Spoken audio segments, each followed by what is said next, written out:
James Paterson, Emma King with me. We'll take a call. Steve, go ahead. Yeah, g'day, Neil. Look, I'm all for tough Tony, but things need to be put into perspective. I earn $180,000 on a good year with commissions. The government takes nearly half of that in tax and levies. I get a third taken away from me for child support for only one child because the government says I earn too much, and now they want to take away more from me. I struggle to pay my bills. Every time I feel like I've made one step forward, something else is kicking me back 2 steps. Things need to be put in a perspective. Yes, we all want to do the right thing and roll the sleeves up, but rash decisions and trying to make people pay more and more or lose benefits that they actually really, really rely on to live is just a bit preposterous. Well, Steve, you also touched on an interesting thing. $180,000 a year. You're up there well over the $100,000 you're talking about, as David Armstrong said, where the family tax benefit would change. James Paterson, are they targeting too low? Is $100,000 not high enough? Well, look, I don't think people like Steve need the government to take from them on the one hand in their tax and give back to them on the other hand in welfare, but give a little bit less back to them because they've had public servants in the middle to manage the process. We have this crazy system in Australia with family tax benefits where we're taking money from people and giving back to them. That's really inefficient. But Steve touches on another really important point, and that is that it's people like him who pay the overwhelming amount of income tax. So the threshold at which they're talking about introducing this debt levy is $80,000. Only 17% of Australians earn $80,000 or more, but they're currently paying 2/3 of all income tax. So how much do people think is fair for those people to pay? Should they pay 3/4? Should they pay 80%? Should they pay 100%? We're increasing taxes on the people who already pay almost all the taxes. Well, Emma King, do you have sympathy for somebody on $180,000 struggling? Look, I think at the end of the day, we're looking at the people who are particularly vulnerable and disadvantaged. But one of the other things I would draw attention to is I think that when we look at the commentary that was in the paper yesterday, we've got eminent economists such as Sol Eslake saying that really we don't particularly have the crisis that the government is purporting that we have. So we absolutely do need to have a very good discussion here about what should the future look like. We've known that we've had an ageing population for quite a long time. This isn't a surprise. I think that for those of us who are perhaps a bit more cynical, we think that there's a pretty harsh approach being put out yesterday and discussions today leading into what will be the federal budget in a couple of weeks' time. And to be frank, I think this is softening us up. Can we talk about a couple of things specifically? The proposition that people who are on unemployment benefits should travel if necessary to get a job. That's fair enough, isn't it?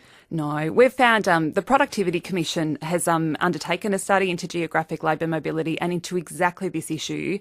And they've found that what it will result in is actually making young people homeless with no income. They move to an area with no family or friends, higher living costs, and they still potentially have no job. So when we're looking at people that aren't particularly, if they're of a lower skill level in particular, and often for people who are young, they don't have a lot of experience, the jobs they're moving for are precarious in nature. They're often casual. So to expect people to move, the Productivity Commission has been very clear in its findings in that it simply doesn't work. Okay. James Paterson, your view on that? We do actually have a genuine problem of labour mobility in this country. Very few, despite all the jobs in Western Australia, almost no one in Victoria, whether they're unemployed or not, is moving over there. But actually, part of the problem is caused by government itself. Government puts up all these barriers to people moving. For example, if you want to sell your house in Victoria and move to WA, you're going to pay so much in stamp duty that it's not worthwhile, even if you're going to get a huge increase in pay. So government actually puts up these barriers to people moving to areas of low employment itself, and that's something that has to be tackled too. Okay, just some breaking news. The man who was on day leave from Tom Assembling Centre has turned up. That's Daniel Carl Ryan. Turned up at a major hospital in Melbourne. I assume he's handed himself in, but we don't know. The Tom Assembling staff are now on their way to collect him and return him to the facility. So that's good. He's turned up at a major Melbourne hospital.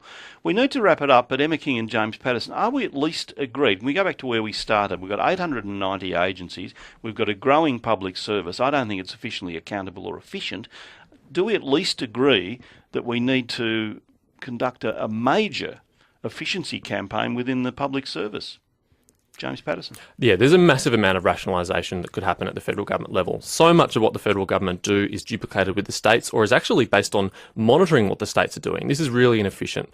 270,000 federal public servants is far, far too many. And the Commission of Audit has really only recommended a tiny change there, about 15,000 reduction. That could be reduced a lot more without ordinary Australians even realising it.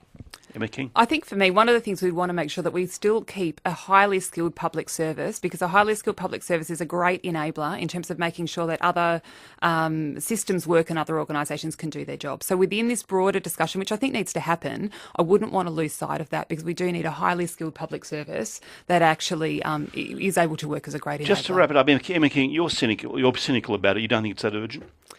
Look, I think that what this will end up in is it really, if all of these recommendations were adopted, it would have an absolutely devastating impact on those who are most vulnerable and most disadvantaged, which would have a devastating impact on our society at the end of the day. Huge moral cost, huge economic cost. James Paterson? The Australian government is living beyond its means. It needs to rein in the spending. The recommendations in the Commission on Audit are actually quite moderate and could go much further. You want to be tougher? Yep, absolutely. For example, the Commission of Audit proposes increasing the paid parental leave scheme. The paid parental leave scheme is currently at the minimum wage. Tony Abbott wants to make it up to $100,000 a year, and the Commission of Audit says, let's go somewhere in between at $60,000. We do not need an increase in welfare spending. This is the scary Commission of Audit that's out there about cutting spending, and actually they're advocating an increase in spending. Thank you both very much for coming in. I appreciate your time. Thank you. Thank you, Neil. James Paterson, Institute of Public Affairs. Emma King, Chief Executive, Victorian Council Social Services.